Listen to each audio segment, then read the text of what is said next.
They have an environment where they think they really can make progress growing their businesses. You've got technology innovation that's helping people in their businesses, and CEOs are very focused in that. Goldman Sachs CEO David Solomon at the World Economic Forum in Davos, Switzerland. A conversation spanning business sentiment, consumer credit, and of course, the markets. I think we're set up where we have the possibility for a stronger growth trajectory for the next few years. Business people around the world are unleashed, he says, but there is always a risk assessment. What slows them down, and we're talking big multinationals, what slows them down is when there's uncertainty. And some of the noise around geopolitics creates uncertainty. One of the things I try to do is I always try to step back and say, okay, what's noise? What's actually substantively going on? Solomon talks geopolitics, AI investment, and the crisis facing many Americans. The point that affordability is a big issue and we need to get at it, I think is correct. I don't believe that a 10% credit card cap would be constructive in that context. I'm CNBC producer Cameron Costa. Squawk Pod reports from Davos 2026. Goldman Sachs CEO David Solomon begins right now.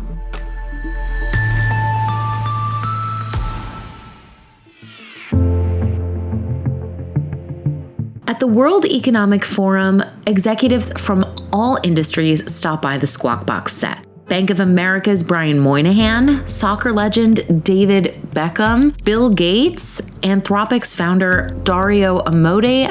Iconic conversations. And they're all, by the way, wrapped up neatly as podcast episodes in your Squawk Pod feed. So the biggest minds in tech, business, politics, and philanthropy are in Switzerland, bumping shoulders in the cold with Joe Kernen, Becky Quick, and Andrew Ross Sorkin. Joe, in fact, interviewed President Trump while they were both in the Alps, and that's where we're going to start this next interview. President Trump suggesting he knows who he's going to pick as his next Fed chair nominee when I spoke with the president. In fact, I mentioned Treasury Secretary Scott Bessent's idea that the administration might not want a new Fed chair who gets nervous about inflation when the country sees hot economic growth numbers. If those numbers are the result of a productivity boom brought on by AI or by big beautiful bill or other deregulation, other policies. And here's what the president told me. Right now, if you announce great numbers, the stock market goes down because they say, oh, they're going to raise the rate, they're going to kill it, which really stops you from having any great runs, and we want to have a great run. So we're going to be at 5.5 or something. They're predicting, I don't know, it's much higher than they thought. But let's say we're at 5.5. We could be at 10, or we could be at 12. We could be at 15. Yeah, it was funny on Kalshi yesterday. Did you see they were saying what questions I was betting on, what words that the president would use, and someone sent it to me, and I didn't want. Then I didn't look at it. Yeah. By the way, there was a thing that I had done recently where my son sent it to me, and now people are betting on what you're going to say. It's wild. It is. It is crazy at this point. 8% nominal growth. We can ask our next guest whether that it happened once. Can it actually happen? I don't know. Andrew? David Solomon is here, CEO of Goldman Sachs. So we got a lot of ground to cover with you. That was not where we're going to start, but let's start right there. Chairman and CEO of Goldman Sachs. Welcome. Thank you. Nice to see you. Nice to see you guys. Always nice to be here with you guys. We have a confluence of some very stimulative things that make us pretty optimistic about the level of growth that we could see in 2026. I don't know that I would have thrown out, 8% nominal. Though. Yeah, so no, I wouldn't thrown out 8% nominal, but I do think that our view on nominal growth this year would be higher than the consensus. You have very, very strong fiscal stimulus. You obviously have the things in the bill that are coming through. You have some stimulus that comes from the deregulatory environment that the administration has created. Right. We obviously have continued AI infrastructure spend that's very, very significant. Plus, you've got productivity gains coming as AI, is implemented into the enterprise. So it's a relatively constructive environment. And barring, in my mind, some sort of an exogenous event or a change in sentiment that's created either by geopolitics or, some other speed bump that we don't see, I think the nominal growth that we see will be ahead of the consensus. So I think the tailwinds are pretty constructive in that front. Do you see the expense? I keep hearing about the expensing thing, that factories that previously wouldn't have been built are being built. Someone was going to make batteries. They didn't even make batteries for their own equipment before. Now, because they can write it off immediately, they're actually breaking ground on a factory. Well, I think the expense depreciation, benefit is a big benefit to spur investment. There's a lot of talk about investment from U.S. companies and from foreign companies in. I think one of the things that we're trying to do, I think everybody should be doing, is tracking what actual investment's occurring and how it's occurring. These things, Joe, and you know this, they take time. To build factories, plan factories, actually get them in place, get them online takes time. And so we're at the beginning of what is the potential for a much more significant What do you investment see cycle. when you're tracking it? What numbers do you see at this It's point? early. In other words, right now it's more talk than it's actually happening. But there are a lot of people making significant commitments, and as people follow through, that is a further tailwind for growth. When you talk about the possibility for a multi-year run, I think we're set up where we have the possibility for a stronger growth trajectory for the next few years. We're set up for that. That might not happen.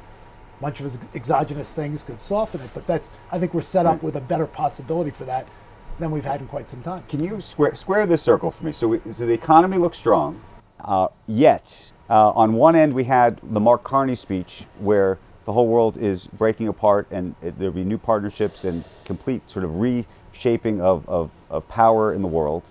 And on the other end, the president makes this deal with NATO last night, and the market goes up, and some people are saying, this is just another great example of new cooperation.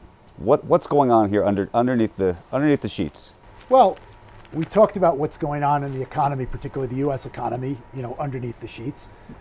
We're in a geopolitical environment that's more fragile than it's been for some time. We have a president that's got a clear view about how he wants to drive an agenda, and he's got a certain style in the context of the way he drives that. I think markets don't like uncertainty, and so if you just look back over the last couple of days, there's been a variety of narratives that have created a little bit more uncertainty, and then there have been narratives that have followed up that seem to have taken the uncertainty out. And so I think what's interesting right now is the business environment sets up very well. Business people feel unleashed, all over the world, and want to invest in their businesses and grow their businesses. They have an environment where they think they really can make progress growing their businesses. You've got technology innovation that's helping people in their businesses, and CEOs are very focused in that. Are those U.S. companies or around the world? I think it's around the world. I think what slows them down, and we're talking big multinationals, what slows them down is when there's uncertainty. And some of the noise around geopolitics creates uncertainty. And one of the things I try to do is I always try to step back and say, okay, what's noise, what's actually substantively going on? And I think that's a helpful lens. But on a day-to-day basis, when you're listening to the news, when you're listening to the speeches, if you're sitting here, there's going to be noise mixed in with the substance. Is it compartmentalized between economic issues and security issues? And I think there's a lot of overlap. I think maybe that escapes us sometime, whether it's Venezuela, that could be really positive for the Western Hemisphere if their oil starts coming out of the ground again. Think about the Middle East and what happened with the peace deal and what could happen in Iran and how the Middle East could play out. Our discussion was whether Greenland was worth it, whether bringing this up, making a big deal about it, spooking the markets, worrying that NATO is going to, dissolve because of an attack on a sovereign country. Was all that worth it? Would it be worth it if we did get a Golden Dome and had a greater control of what happens in the Arctic Circle, which is so important right now? Well, again, let's get to the substantive issue that you're highlighting, Joe. The substantive issue for the U.S. and Europe is Arctic security. Yeah, that's the substantive issue. If we come out of this, okay, with a strengthening of Arctic security for the U.S. and Europe, that will be a good thing for the world. So I don't have to debate, every discussion and every way that we get there. None of us were thinking about this on Inauguration Day. No one was worried about Arctic security. Suddenly, Arctic security is something that's worth thinking about.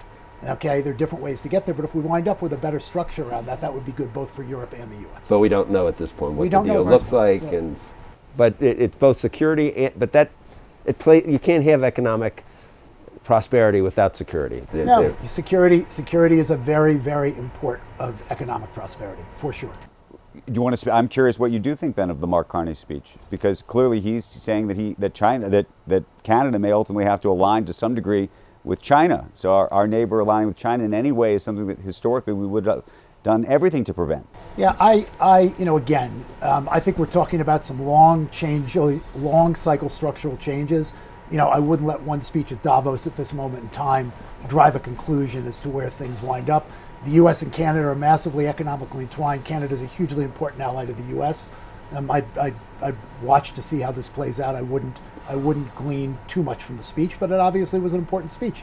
He said some things that certainly will get people on both sides, thinking about, where we are. I think a de-escalation and a focus on the important relationship we have would be very constructive. Let me ask you a couple other questions. So the president, though, has been going after Wall Street in some very unique ways. One on the credit card piece, and then the other, interestingly, on some of the big firms that are basically buying up homes in America and either renting them out or reselling them. Yesterday, he made a point of explaining, I think, just how depreciation works and how, if you buy 500 homes, you can depreciate it as a company. You buy a home by yourself, you can't do that at all.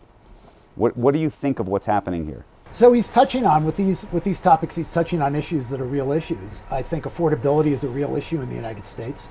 With respect to the credit card cap, the first thing I'd say is I think you're so happy you're out of that business. It's a very good time for us to get out of the credit card business. Right. But stepping back, just as an observer of markets and someone who has some understanding of the business, I don't think that's a good idea. I think it would significantly constrain credit, for most Americans, and meaning that it wouldn't be offered. The point that affordability is a big issue and we need to get at it, I think is correct. I don't believe that a 10% credit card cap would be constructive in that context. Okay, Brian Moynihan told us that if that goes through, that 10% cap, you would have to have a credit score well into the 700s as a consumer to get access to credit. Does Absolutely. that sound right? I'm not clear on the exact cutoff, but I don't know, 80% of American consumers would be constrained in credit that's available to them. And look, a lot of people obviously run credit card balances where they pay interest, but there are a lot of people that use their credit cards to run their working capital during the month based on their paycheck, where they're actually not paying the interest, but they need the access to credit in order to run their working capital on a month-to-month basis with their paycheck. And so I don't think that's a constructive path to get at that cost. What about the housing piece? In terms of affordable housing? Housing's a real issue. I've talked with you guys, on TV before about housing. I think it's a complicated, multifaceted issue. I do think the president made some very good points around how the structure of depreciation works with some of this. But to really get at the housing issue, I think we've got to get at supply. I think we've got to get at things that create incentives or make it easier for people to afford down payments on homes. I think one of the things that's been a big issue is the price of homes based on the price of construction. The lack of supply has made the prices higher and people don't have the down payments. I think there's some interesting ideas. There's talk of allowing people to effectively invade their 401k plan to do that. And some people think that's a great thing, and some people think it's a horrible idea. I think it's an interesting idea. I think you've got to think carefully through, the consequences, of that and how you would do it and how you would make it work. But at the end of the day, home ownership in the long run, people live in their homes, has been a great source of savings and stability for Americans. I think things that we can do to accelerate that and make it more accessible will be very positive. But wouldn't this help on the supply issue? Because if Blackstone can't buy it, that takes a big buyer out of the market and should create some more supply. It's not real supply, but if you think about just the constraints on who's bidding for the property. At the margin, that has to be true, Andrew. But remember, they're all different forms of institutional capital that buy homes in the United States, not just the public companies, the couple of public companies. There's all sorts of institutional capital formation that supports the accumulation of housing, in the United States. And so the bigger issue, I think, that we have to really get at, I'm not saying that that's not an appropriate issue to look at, the bigger issue is supply and the availability of housing stock. Okay. David, it's great to see you. Thank you for coming in. Thank you very much. Glad to be here. Thank you. Absolutely.